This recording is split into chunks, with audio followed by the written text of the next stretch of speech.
Olá, pessoal, tudo bem com vocês? Eu sou o André e é um prazer ter vocês aqui nesse momento nos assistindo. E a você também que está aí nos acompanhando no YouTube ou no podcast. Estamos começando mais uma aula do Praticadamente. E para você que está aí nos escutando, que talvez seja um psicólogo, um psicanalista, um hipnoterapeuta ou até mesmo um terapeuta, e queira aprender ou está procurando agregar mais informação ao seu capital intelectual, então fique aqui conosco, porque hoje nosso convidado especial é Lucas Kane, que é professor de terapia e hipnose, especialista em neurociência e também hipnoterapeuta. Tá? E o tema de hoje é hipnoterapia baseado em evidência. Lucas já fez uma live aqui com a gente no Praticadamente. Eu vou deixar para vocês, no fim desse vídeo, vou deixar o link para vocês, se quiserem ver qual foi a live que ele já deu, ok? Mas antes de passar a palavra para o nosso convidado, eu só gostaria de lembrar a todos que estamos nas mídias, né? No Instagram, no Spotify, YouTube, Facebook e também temos o grupo do WhatsApp, ok? Então, Lucas Kane, agora eu passo a palavra para você. Maravilha, vamos lá então. Primeiramente, agradecer pelo convite, é um prazer enorme estar aqui com vocês mais uma vez. Né? Já estive aqui uma vez falando sobre paixão, neurofisiologia, como superar términos, e hoje trazer um pouquinho sobre hipnoterapia baseada em evidências. Então, vamos lá, quem tiver dúvidas, como eu falei, pode ir deixando aí, a gente vai trocando uma ideia, né? Falar sobre um assunto que às vezes pode parecer um pouco técnico para algumas pessoas, falar sobre embasamento científico, neurociências aplicadas, falar sobre fisiologia e como que a gente pode entender a utilização da hipnose numa perspectiva científica e mais sociocognitiva, que a gente fala. Hoje é muito comum, né? Hipnoterapia, nós vemos em tudo quanto é lugar, pessoas falando, aplicando hipnoterapia, e muitas pessoas têm receio, muitas pessoas veem isso numa perspectiva mais mística, e quando a gente busca trazer isso para a área médica, para a área da saúde, seja no controle da dor, seja na área da psicoterapia, algumas pessoas elas querem serem tratadas por algo que tem um respaldo científico mais amplo, né? Nem todo mundo quer ir para essa área mais mística, de espiritualidade. Então, como que a gente pode entender hipnoterapia baseada em evidência científica? O que a gente tem de artigos?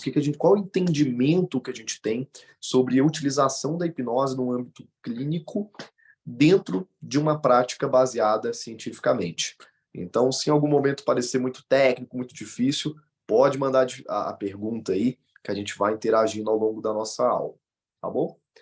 Então vamos lá, pessoal. Para a gente poder falar sobre hipnoterapia baseada em evidências, a primeira questão que eu sempre coloco para todos os meus alunos é entender de que hipnose não é um tipo de terapia.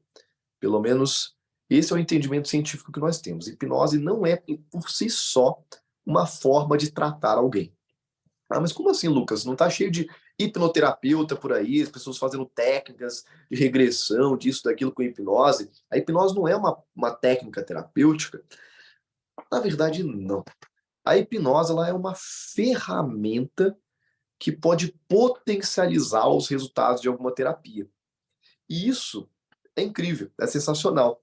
Porque você, né, que está escutando esse áudio, esse vídeo, você pode ser já um hipnólogo, você pode ser um psicanalista, pode ser um psicólogo, pode ser um terapeuta integrativo, você pode já ter a sua abordagem e você quer melhorar os seus resultados. Você quer ter um resultado melhor, mais efetivo, mais rápido, ajudar a pessoa a ter uma transformação mais rápida. E a hipnose é justamente essa ferramenta que potencializa uma abordagem. Você pode, desde uma abordagem conhecida na psicologia, como a terapia cognitivo-comportamental, até outras abordagens mais humanistas, psicanálise, isso, aquilo, seja algo que a gente tem um respaldo científico ou algo mais filosófico, a hipnose a gente sabe que pode potencializar várias técnicas, várias abordagens terapêuticas. Então, quando a gente encara a hipnose como por si só uma terapia, na maioria das vezes a gente vai realizar um processo muito superficial. O que seria uma terapia baseada única e exclusivamente em hipnose? Seria uma terapia que eu uso sugestão direta para tentar tratar alguém, que é o que justamente Freud fazia lá na época dele, o que vários hipnólogos dos séculos passados tentavam realizar com seus pacientes, e justamente por isso que se observou que não era tão eficiente. Ou seja, eu buscava pegar um paciente com, né, na época o pessoal falava as histéricas de Freud. Ou seja, a pessoa tinha algum tipo de demanda, alguma psicopatologia, eu faria uma indução formal com ela, teoricamente levaria ela para um transe hipnótico, e a partir daí sugeriria para ela uma melhora. Algumas pessoas, dependendo do nível de suscetibilidade hipnótica que elas tinham, elas até tinham melhoras. Mas, além de ser apenas uma pequena parcela da população, esse resultado nem sempre se mantinha por muito tempo. Aí, às vezes, acontecia aquele deslocamento de sintoma e os vários problemas que Freud percebeu que fez ele largar a ferramenta da hipnose. Então, quando a gente entende a hipnose hoje numa prática baseada em evidência, não é essa perspectiva mais que Freud usava. Não é mais essa perspectiva de hipnose antiga, de tentar dar sugestão direta para alguém. Mas sim entender a hipnose como um conjunto de ferramentas, de técnicas de introspecção que potencializam alguma abordagem que a gente sabe que funciona, como é o caso da terapia cognitivo-comportamental. Para quem não sabe, a TCC ela é apontada como padrão ouro hoje no tratamento de várias psicopatologias, como transtornos de depressão, transtornos de ansiedade, TDAH. Então, várias recomendações médicas, vários artigos científicos vão utilizar a TCC como, olha, essa é a linha de frente para tratar esses quadros, aliada a fármacos, às vezes, antidepressivos, ansiolíticos. Então, se você pegar a comunidade científica, a comunidade médica, eles vão entender que essas abordagens são as mais eficientes. O que poucas pessoas sabem é que existem evidências de qualidade que colocam a hipnose como uma ferramenta que gera resultados melhores quando associada à TCC do que a TCC isolada. Para poder exemplificar um pouco do que eu estou falando para vocês, que a hipnose é uma ferramenta que potencializa o resultado de terapia e não apenas uma terapia isolada, eu posso pegar primeiramente aqui a hipnose, sem dúvidas, o maior respaldo científico que ela tem na história é no controle da dor. Mais do que na psicoterapia, a gente tem muita evidência científica da hipnose para analgesia e anestesia. Isso há muito tempo a gente já sabe que funciona bem. E aí vocês podem até procurar, para quem tem algum contato aí com prática baseada em evidência, que é um conceito hoje que está sendo difundido por aí, existe um grande expoente, né, nacional que se chama Léo Costa. O Léo Costa, ele dá cursos de práticas baseadas em evidência. Ele é muito conhecido por realmente ter esse entendimento, ele passa esse conhecimento de como você conseguir selecionar artigos científicos de qualidade. E ele orientou um pesquisador chamado Rodrigo Riso, que ele fala justamente sobre dor. O Rodrigo Riso publicou um estudo científico bem legal que mostrava justamente que a hipnose melhora, ou seja, potencializa os efeitos de uma das principais abordagens para o controle de dor, que é educação em dor.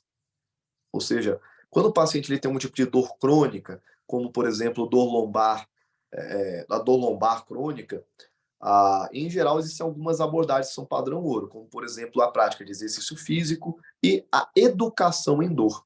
Então, o simples fato do paciente ser educado quanto ao que é a dor, ela receber uma orientação sobre o assunto, costuma ajudar o paciente a ter uma melhor qualidade de vida, conseguir lidar melhor com aquela dor. Quando você utiliza educação em dor associada a técnicas de hipnose, o resultado é melhor do que quando você faz apenas educação em dor. Então, para quem quiser pesquisar, o pesquisador se chama Rodrigo Riso e a pesquisa ela vai estar em inglês, mas vocês podem traduzir, seria a hipnose melhora os efeitos da educação em dor em pacientes com dor lombar crônica não específica. Esse aqui é o título do artigo, vocês encontram aí no PubMed, vocês podem dar uma lida aí para quem tem esse tipo de contato. Bom, agora eu falei sobre dor. E para psicoterapia, Lucas, e quando a gente fala sobre tratamento de ansiedade, depressão, isso, aquilo, a gente tem uma outra meta-análise, foi publicada em 2020 ou 2019, não lembro, que foi do Ramondo, acho que é Nicolino Ramondo o nome dele, que foi justamente mostrando que a hipnose, uma meta-análise que pegou vários estudos científicos que foram feitos nesse sentido ao longo dos últimos anos, e que comparava a terapia cognitivo-comportamental com a terapia cognitivo-comportamental mais hipnose. Ou seja, é o que a gente chama de hipnoterapia cognitiva, que é você associar as técnicas de hipnose à TCC. E o resultado é bem claro. A hipnose associada à TCC gera resultados melhores do que TCC sem hipnose. E esse é um tipo de estudo muito melhor feito, vamos dizer assim, porque você não está comparando a hipnoterapia com nada. Se eu pego uma hipnoterapia, vamos supor que eu vou pegar um grupo, ele vai receber TCC mais hipnose. Um outro grupo não recebe nada. Se no final das contas o grupo que recebeu hipnose mais TCC teve resultados melhores, eu não sei se o resultado bom foi por causa da hipnose ou se foi por causa da TCC.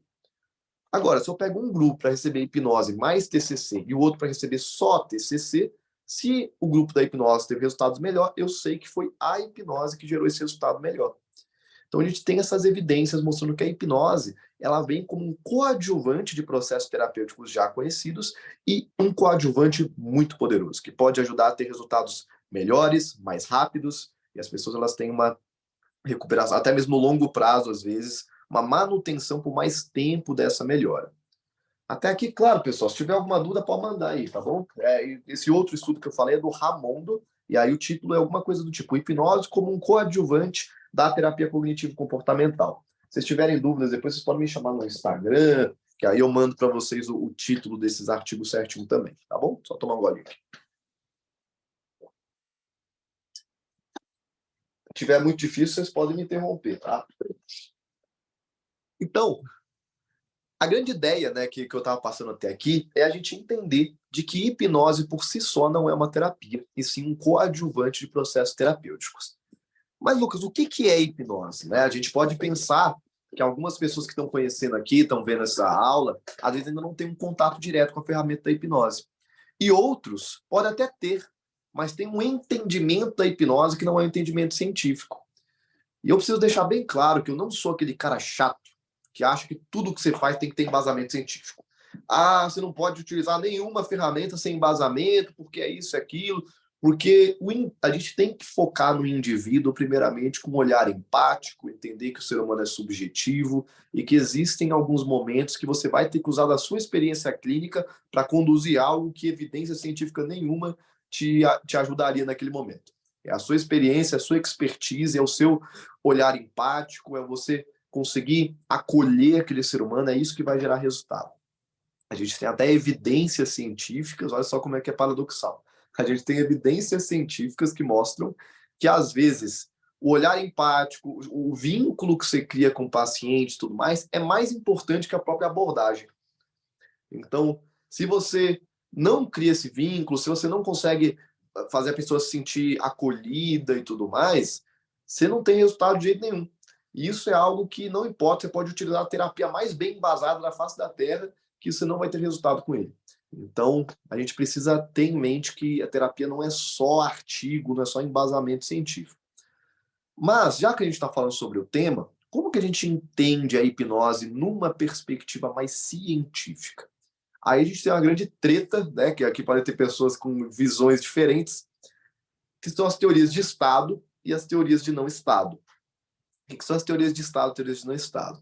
As teorias de Estado é todo um grupo, toda uma linha de pesquisa de pesquisadores, de hipnólogos, que acreditam que a hipnose gera uma espécie de um transe. As pessoas entram num transe hipnótico e ali elas entram num estado alterado da consciência, e esse estado alterado da consciência que vai proporcionar os resultados da terapia, vamos dizer assim. E existe uma outra linha, que é a linha de não estado, que entende a hipnose sob outra perspectiva, que não tem nada a ver com a ideia de transe. Essa linha de não estado, ela vai ignorar, ou pelo menos não vai perceber como sendo algo tão relevante, você levar a pessoa para um transe hipnótico. Para essas pessoas de não estados, eu falo, olha, esse transe aí às vezes então nem existe. Às vezes é só uma percepção subjetiva, não tem um estado específico que a gente possa chamar de transe hipnótico. Eles vão focar muito mais no tipo de alteração comportamental que se gera no indivíduo do que no estado mental que ele se encontra. Então, para eu poder falar o que é hipnose numa perspectiva científica, eu preciso destrinchar essas duas possibilidades, esses dois ramos do conhecimento, que são as linhas de estado e as de não estado. Eu vou explicá-las sobre um viés científico. Ambas têm linhas de pesquisa sobre o assunto. E aí vocês podem ter suas próprias conclusões com relação a isso. Tá bom? Bom, as teorias de não estado, na verdade eu vou começar pelas de estado. As linhas de estado, especificamente, elas têm muito essa ideia de que quando você utiliza uma indução hipnótica, quando você faz o processo de hipnose com alguém, a pessoa entra numa espécie de um transe. O que é esse transe? Seria um estado alterado da consciência, em que a pessoa ela fica mais responsiva às sugestões, ela tem alterações fisiológicas específicas. Isso propiciaria uma terapia mais. Esse potencializar a terapia seria devido a esse estado de transe. Bom, historicamente, vários nomes utilizaram esses estados, desde lá de Mesmer, né, para quem conhece da história da hipnose, o mesmerismo, o pessoal já entrava nos estados meio doidos ali. Se a gente pensar até nos tempos aí pré-históricos, aqueles rituais xamânicos, as pessoas já entravam em estados dissociativos. E aí, mais cientificamente, a gente teve Ernest Hilgard, lá no século XX ainda, ele falava sobre a teoria neurodissociativa da hipnose. Foi o primeiro passo, assim, de uma linha mais científica do que seria esse estado de transe. Que ele falava que a pessoa, quando está em transe, ela tem uma espécie de dissociação neural. É como se uma parte dela estivesse consciente, a outra não, durante o processo da hipnose. Então, ela estaria uma parte dela consciente, respondendo aos fenômenos que estão acontecendo ali, e a outra parte mais reagindo de forma involuntária. Então, seria um estado mais alterado da consciência ali.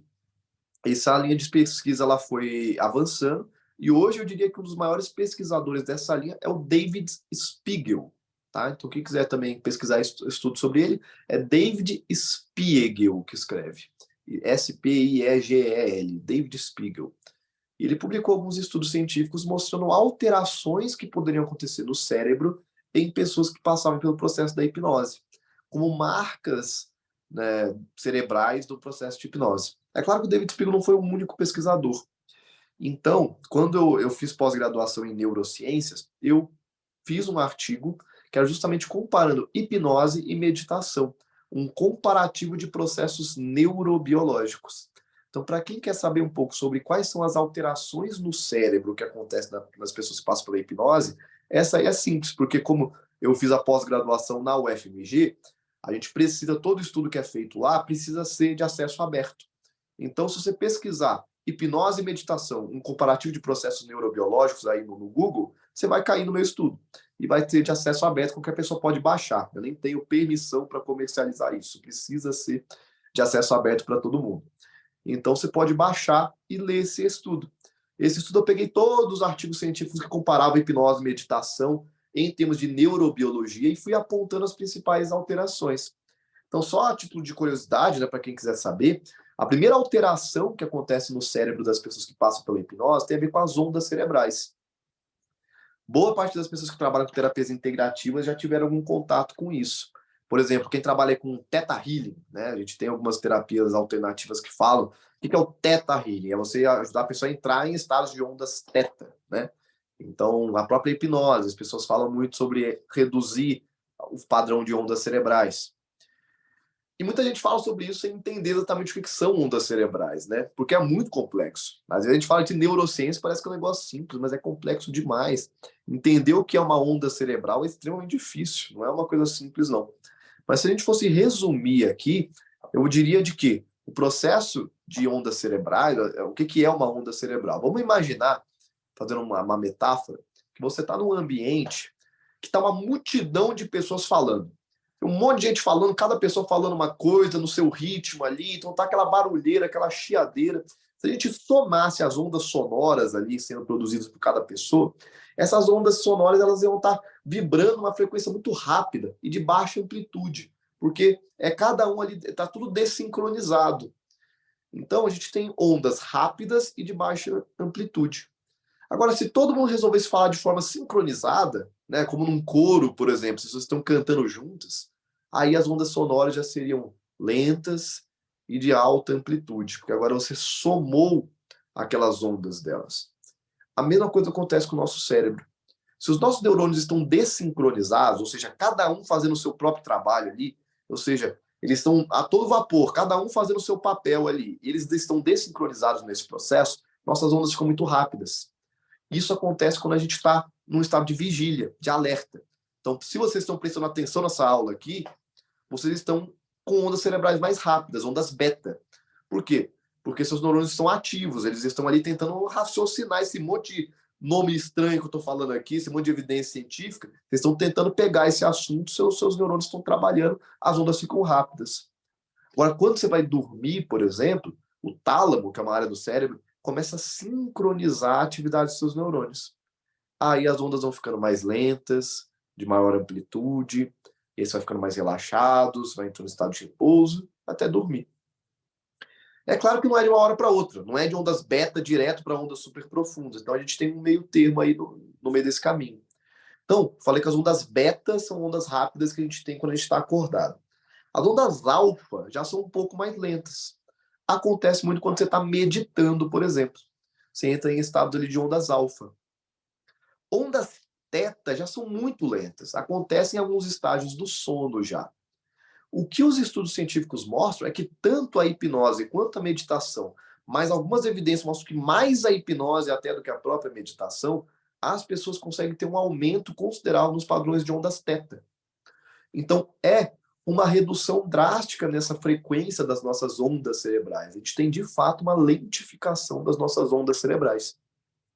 Então, essa é a primeira questão que pode acontecer conosco no processo de hipnose, uma redução, uma lentificação das ondas cerebrais até chegar ali nas ondas teta, mais ou menos. O que mais que pode acontecer no cérebro da pessoa que está passando por um processo de hipnose? Algumas áreas do cérebro específicas com estudos de neuroimagem parecem estar muito associadas à hipnose, como, por exemplo, o córtex do símbolo anterior, que é uma estrutura que liga, faz várias conexões entre as áreas mais racionais e as áreas emocionais do nosso cérebro. Essa área é muito ativada no processo de hipnose, assim como outras, como o córtex occipital, que é a principal área relacionada à percepção visual, tanto você ver algo de fato, quanto você imaginar. Então, a gente tem a hipnose também associada ao córtex occipital. Córtex pré-frontal, que tem a ver com a nossa capacidade de planejamento, a parte mais racional do ser humano, entre aspas. Então, várias áreas, várias redes associadas ao processo de hipnose. Tá? Até aqui ficou claro? Deixa eu só ver o chat, que acho que alguém falou alguma coisa. O contato que não gera conexão visceral não produz resultados positivos nas terapias. Perfeito, é isso mesmo. O Adam Boesen conseguia produzir catarse com massagem corporal. Boa, é isso mesmo. A gente tem, com certeza, um papel fundamental da conexão, do vínculo terapeuta-paciente no processo da terapia. Tá? Bom, se tiverem mais dúvidas, podem mandar. Então, eu destrinchei a ideia da hipnose enquanto alterações no cérebro que poderiam ter a ver com uma espécie de um transe que a pessoa entra, né? Lucas, então pronto, então provamos que o transe existe. É aí que entra o problema. O problema é que essas alterações, primeiro, elas são um pouco controversas de estudo para estudo. Alguns estudos identificam algumas alterações neurais, outros identificam outras. Assim como, dependendo do tipo de sugestão hipnótica que você dá, a alteração neural também modifica. Então, outros processos, por exemplo, a própria meditação, também gera essas alterações neurais semelhantes. Então, a gente começa a perceber que essas alterações neurais, elas existem sim, o que prova que a hipnose está gerando efeito real. Só que ela não é uma coisa específica. Não é uma coisa do tipo, todo tipo de hipnose gera esse mesmo tipo de alteração. E não é só a hipnose que gera essa alteração. Outros processos também geram. Aí entra as teorias de não estado, que começa a falar, olha, não é que não existam alterações cerebrais, elas existem. As pessoas estão tendo reações neurais. Só que a gente não pode definir a hipnose a partir delas, porque ela não é específica e única da hipnose. Diferentes hipnoses geram diferentes alterações neurais. E quando a gente pensa em outros processos, a gente tem, às vezes, alterações neurais semelhantes. Aí as teorias de não estado começam a entender a hipnose muito mais numa perspectiva sociocognitiva. Nessa perspectiva, a hipnose nada mais seria do que um processo em que um hipnotista dá sugestões para o hipnotizado. Então é muito mais um foco na sugestão. E o que é uma sugestão? Aí tem um grande pesquisador da área sociocognitiva, que se chama Irving Kirsch. Se for escrever, é Irving Kirsch. Fala Irving Kirsch. Ele tem um estudo bem legal que se chama Hipnose e Placebo, expectativa de resposta como um mediador dos efeitos da hipnose, alguma coisa assim. E ele explica o que é uma sugestão hipnótica.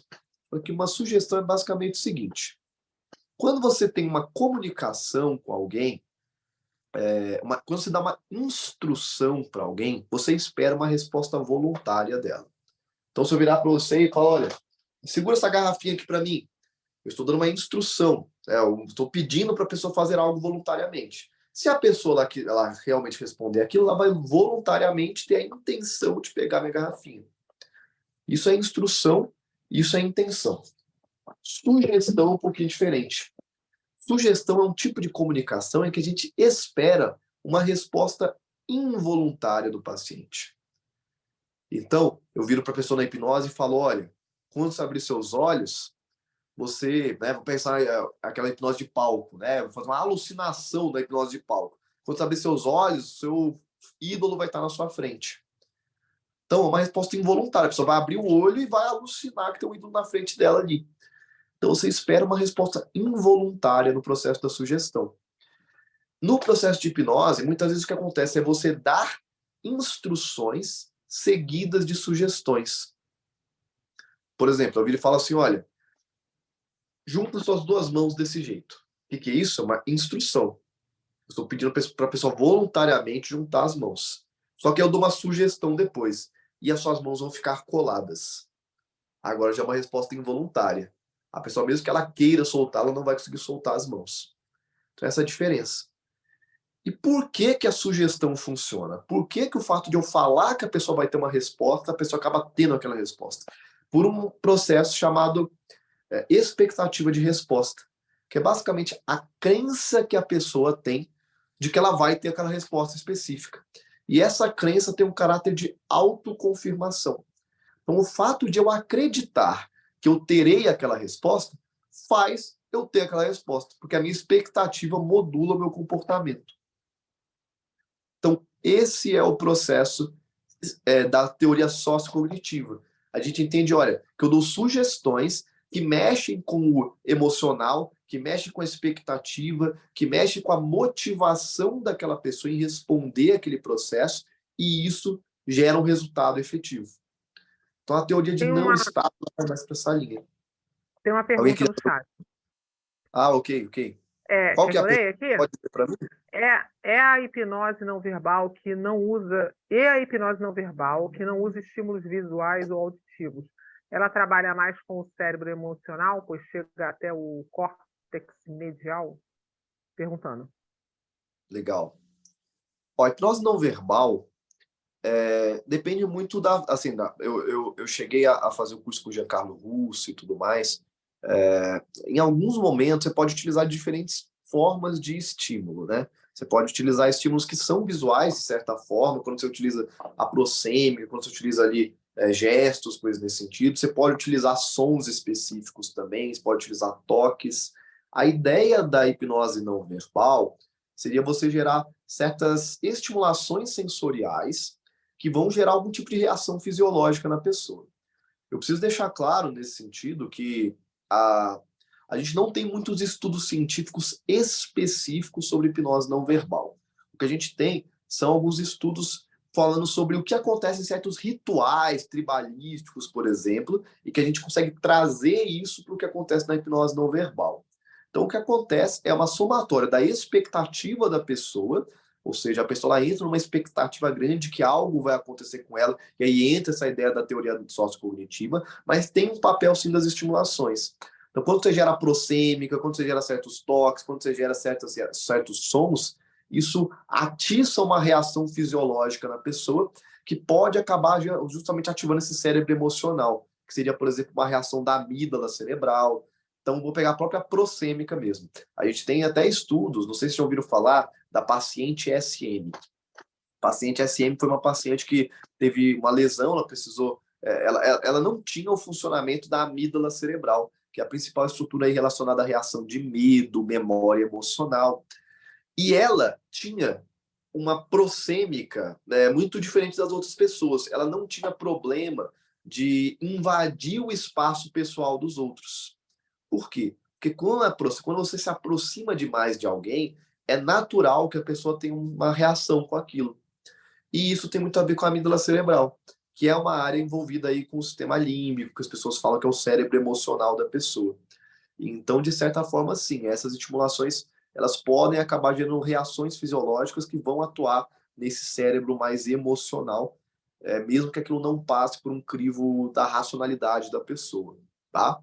Agora, aprofundar mais na hipnose não verbal é algo que eu costumo não fazer muito por conta dessas controvérsias que tem, a gente tem diferentes linhas de pesquisa, tá? Mas seria mais ou menos por aí, beleza? Não sei se ficou claro, mas qualquer dúvida pode perguntar de novo aí. Então, a hipnose, na teoria sociocognitiva, ela seria mais isso, né? Um processo de sugestão, um processo de se comunicar com o paciente de tal forma que ele crie expectativas, que ele se motive a cooperar e isso vá potencializando a terapia. Então, faz todo sentido a gente utilizar a hipnose nessa perspectiva, junto com terapia cognitivo-comportamental, por exemplo. A gente está tendo mais ou menos o mesmo nível de entendimento ali sobre o ser humano. Nesse sentido, quando a gente entende a hipnose nessa perspectiva, a gente começa a não se importar tanto assim com a ideia de levar a pessoa para transe hipnótico, de ficar aprofundando a pessoa, né, num transe profundo. A gente começa a entender a hipnose muito mais como um conjunto de técnicas de introspecção que ajudam a pessoa a ficar mais motivada, mais engajada, mais com uma expectativa mais adequada. E a partir daí a gente conduz técnicas terapêuticas já conhecidas como sendo eficientes. E aí vamos entrar, né, respondendo a grande pergunta, né, vamos dizer assim, dessa aula, dessa live. O que é hipnoterapia baseada em evidências, então? Hipnoterapia baseada em evidências seria a gente utilizar a hipnose nessa perspectiva científica, que é um conjunto de técnicas de introspecção, de visualizações mentais, que vão ajudar a pessoa a se engajar mais na terapia e, a partir daí, conduzir num contexto hipnótico técnicas validadas pela ciência. O que são técnicas validadas pela ciência? Por exemplo, para poder tratar uma fobia específica, padrão ouro seria conduzir uma dessensibilização sistemática. Você pode conduzir uma dessensibilização sistemática com hipnose. Então, você ajuda a pessoa a entrar nesse processo hipnótico, num contexto hipnótico, que seria uma indução, a pessoa está lá realizando aquela estimulação parasimpática, que é quando a pessoa está nesse processo de relaxamento, que estimula o sistema nervoso parasimpático, gera uma expectativa, uma motivação, um engajamento, e a partir dali, a pessoa estando nesse contexto hipnótico, você inicia uma dessensibilização sistemática com ela, que é uma técnica da terapia comportamental que foi desenvolvida justamente para tratamento de fobias e transtornos de ansiedade específicos. E se a gente parar para pensar, toda e qualquer técnica de hipnoterapia, que quando a gente aprende nos cursos, tem algum nível de origem nas técnicas já conhecidas pela psicologia de alguma forma. Então, se eu for fazer uma regressão com alguém, eu estou utilizando, às vezes, vieses ou psicanalíticos, acerca da ideia da repressão de memória, às vezes da ideia de entender de que o que a pessoa vive, a própria psicologia humanista traz um pouco disso, que vem de contingências, de vivências ali da infância, que vão gerando esse tipo de sintoma. Ou, caso você faça uma regressão mais na ideia de ressignificar certas questões, a ideia de ressignificar está muito intrínseca lá na terapia cognitivo-comportamental. A TCC fala muito sobre ressignificar crenças, sobre ressignificar pensamentos, cognições. Se eu vou fazer uma dessensibilização do sistema, se eu vou fazer uma ancoragem, vou fazer uma âncora ali, que parece uma coisa super hipnose, mas a ideia de âncora vem do condicionamento clássico, que é uma das grandes bases da psicologia do comportamento.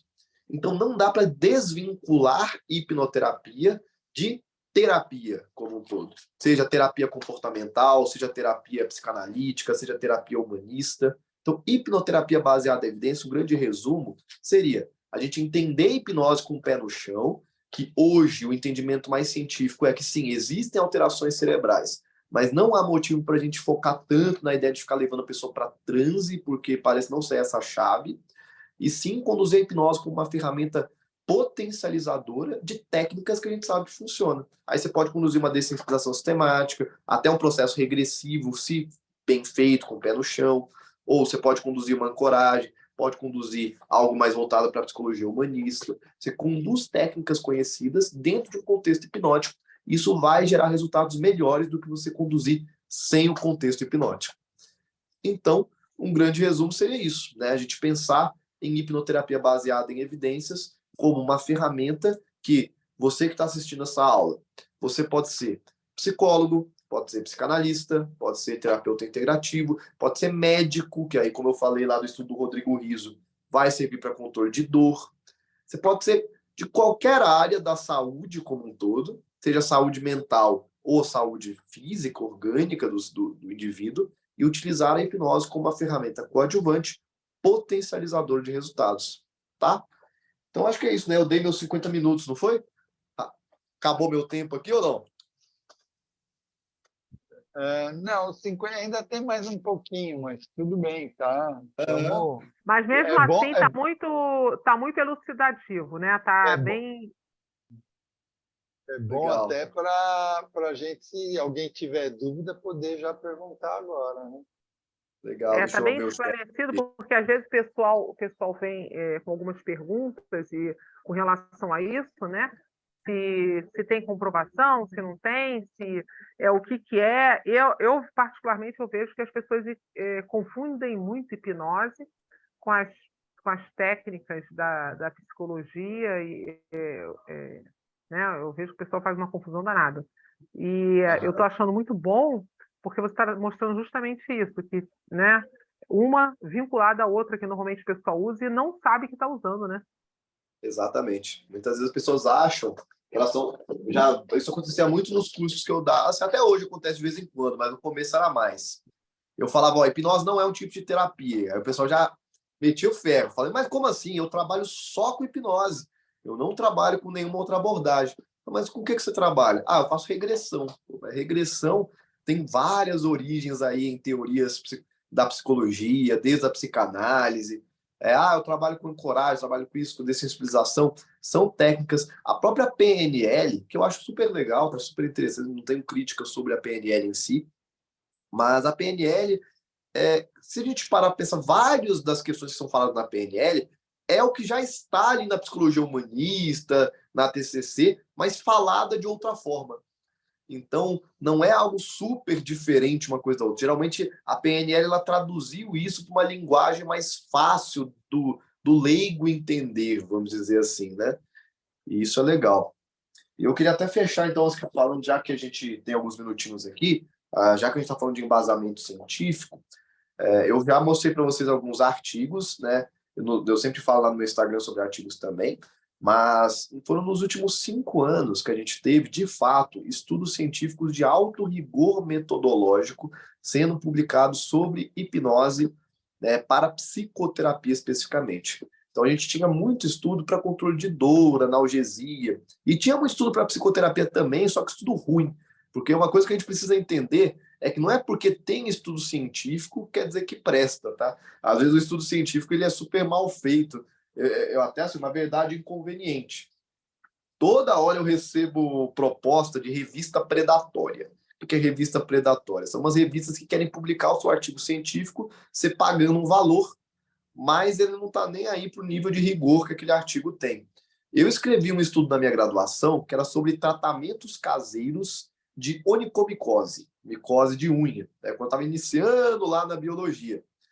É um estudo que eu fiz para eu poder aprender um pouco como é que funcionava artigo científico. Não é um artigo, né, que dá para a gente considerar como um resultado válido, mas toda hora tem pessoal querendo publicar isso aí. Ou seja, essa é a prova mais clara de que ter um artigo publicado não quer dizer que ele é bom. As pessoas querem publicar, é a coisa mais fácil que tem é se publicar um artigo científico. Qualquer Zé Mané consegue publicar um artigo científico por aí. Agora, nos últimos 5 anos, nós tivemos artigos científicos bons sendo publicados sobre hipnose. E para exemplificar, que eu acho que é um dos melhores artigos para isso, foi em 2022, eu acho, ou 2021, né, nesses últimos anos, que teve uma pesquisadora chamada Christina Furr, eu acho que ela é da Alemanha, mas não lembro, que ela publicou um artigo que foi a hipnoterapia clássica. Essa que a gente aprende por aí na maioria dos cursos, regressão, isso, aquilo.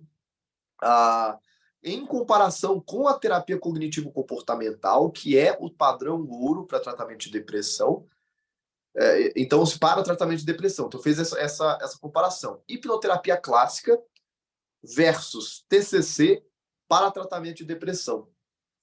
Foi um estudo de não inferioridade. E o que é isso? Ela mostrou que a hipnoterapia clássica ela não é inferior à terapia cognitivo-comportamental para tratamento de depressão.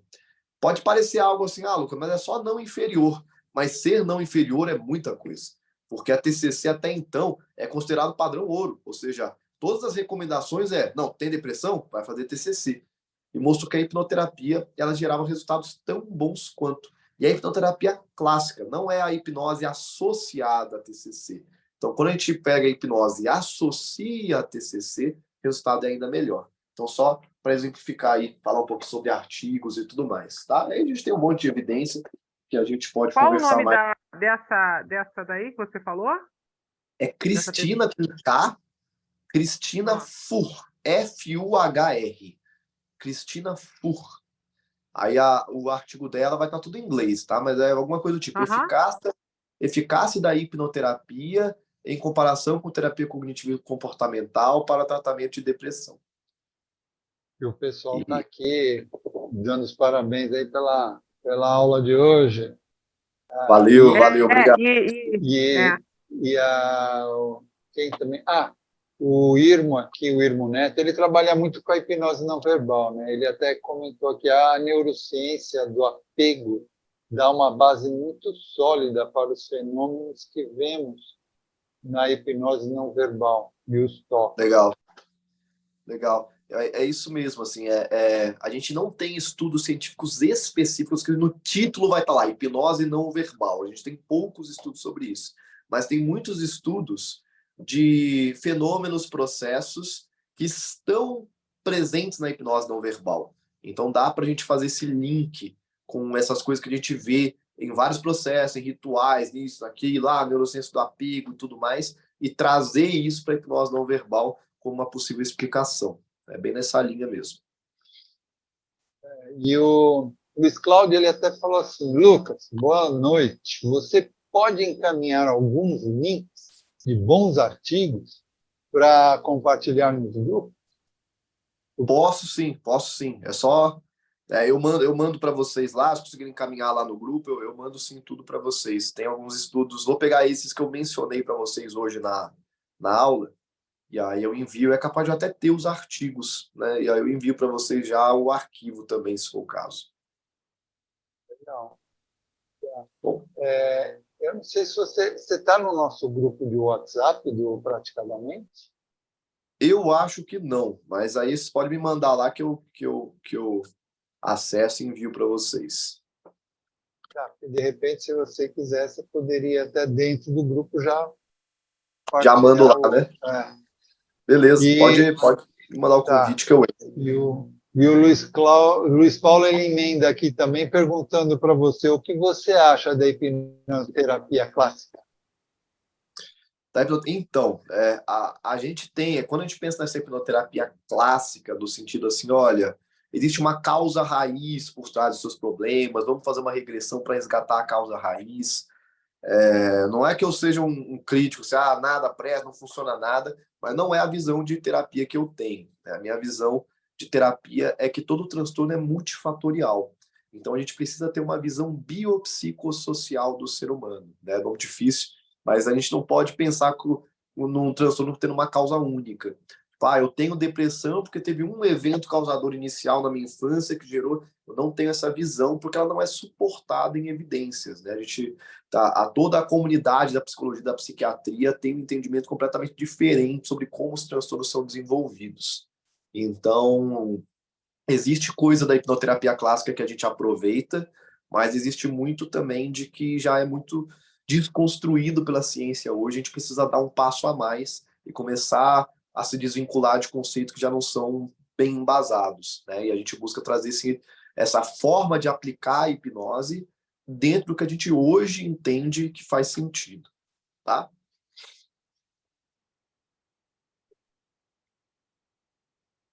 Bom, então Beleza.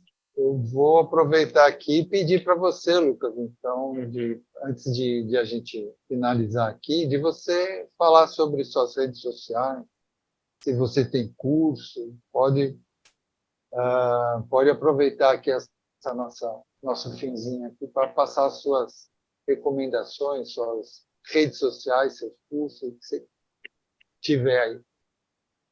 Maravilha. Peraí, antes disso, a Marcinha até botou aqui no chat. Quais os critérios para avaliar a eficácia e progresso de um tratamento com hipnoterapia baseada em evidência? Legal, legal. Isso é muito importante, porque a gente precisa ter métricas, né? Aí entra uma coisa importante. Quem é terapeuta e não é psicólogo, por exemplo, não tem a formação acadêmica, não está afiliado ao CFP, a gente não pode, às vezes, aplicar testes específicos. Existem testes que são exclusivos, privativos do uso do psicólogo. Então, isso é uma limitação ali para a gente, às vezes, tá? Porque, às vezes, tem escalas, testes específicos que ajudariam a gente a conseguir metrificar a eficácia do tratamento. Agora, é sempre importante você ter uma forma de você conseguir avaliar comportamentalmente, né? A gente fala comportamental, como o seu paciente está evoluindo. Então, não sei se a pergunta foi isso exatamente, mas a ideia é que você consiga metrificar com o seu paciente quando ele fala, por exemplo, que ele está num transtorno depressivo, quais os comportamentos que ele está tendo ali ao início da terapia, para que quando ele vem para uma segunda, para uma terceira sessão, você consiga metrificar se aqueles comportamentos se mantiveram ou não. Então, é sempre importante saber exatamente como ele estava se comportando e como ele está se comportando agora. Agora, se a pergunta foi com relação a como que eu avalio qual que é a técnica que eu vou usar, aí normalmente o indicado hoje a grande maior parte dos transtornos, eles são o padrão ouro, a terapia cognitivo-comportamental. Algumas específicas a gente tem ali, por exemplo, a terapia comportamental dialética, tá? Então, para alguns transtornos específicos. Então, eu diria que as duas principais linhas a se estudar é a TCC, que é a terapia cognitiva, e a análise do comportamento, que a gente chama de behaviorismo radical, que são as duas linhas mais científicas. Agora, vamos supor que você quer conduzir uma terapia mais voltada ao humanismo, alguma coisa nesse sentido, associando a hipnose com uma ferramenta potencializadora, não, a gente não apontaria como padrão ouro, mas a própria APA, a APA é a American Psychological Association, né? A APA, ela recomenda de que se a pessoa não está tendo resultado com aquilo que é padrão ouro, você pode utilizar outras abordagens mais empíricas. Então, você não tem que se restringir, só vou usar isso. Mas o que a gente tem aí de mais padrão ouro é TCC, é análise do comportamento. Então, são essas técnicas mais dessa linha aí que você vai utilizar, tá?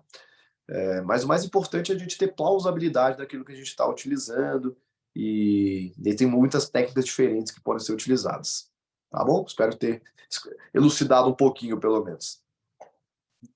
Ela deu ok aqui. Beleza, ok.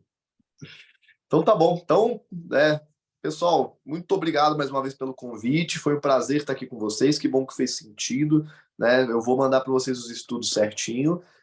Com relação às minhas redes, o meu Instagram é o @LucasKaneXM. Então, Kane é Kane, LucasKaneXM. Pesquisar Lucas Kane deve me achar lá no Instagram. Também tem meu canal do YouTube, que é o Lucas Kane, tudo sobre hipnose, que tem lá vários conteúdos também sobre hipnose, uma perspectiva mais científica. E o principal local onde eu faço publicações aí de artigos e tudo mais é lá no meu Instagram. Então, as duas redes mais importantes é o meu Instagram e o meu YouTube mesmo. A gente tem cursos, né? A gente voltou agora com as formações presenciais e tudo mais. E a gente vai ter um lançamento, para que muita gente me conhece por conta de um curso de neurociências gratuito que eu tinha lá no YouTube. Porém, esse curso, apesar de ele ser muito bom, né? Eu fiquei muito, assim, lisonjeado com os feedbacks positivos que eu recebo por lá. É um curso que ele já está antigo, então ele já está um pouco desatualizado. Então, no mês que vem, agora em agosto já provavelmente, no máximo ali em setembro, a gente vai lançar a nova versão do curso de Neurociências para Terapeutas.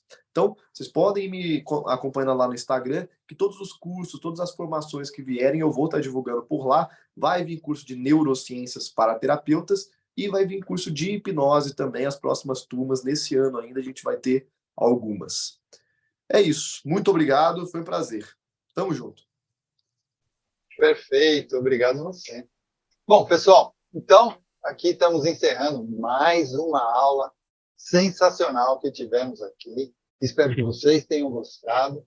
E lembrando a todos também para que entrem em nossas redes sociais para receberem nas nossas redes sociais, especialmente no Instagram, para que vocês possam receber os comunicados de todas as nossas próximas aulas que vamos ter por aí, tá? Em nome do Praticadamente, agradecemos imensamente ao Lucas Ken e a todos que estão aqui presentes, ao vivo, e para continuarmos evoluindo juntos, eu convido a todos a interagirem conosco, deixando seus comentários, sugestões e feedback.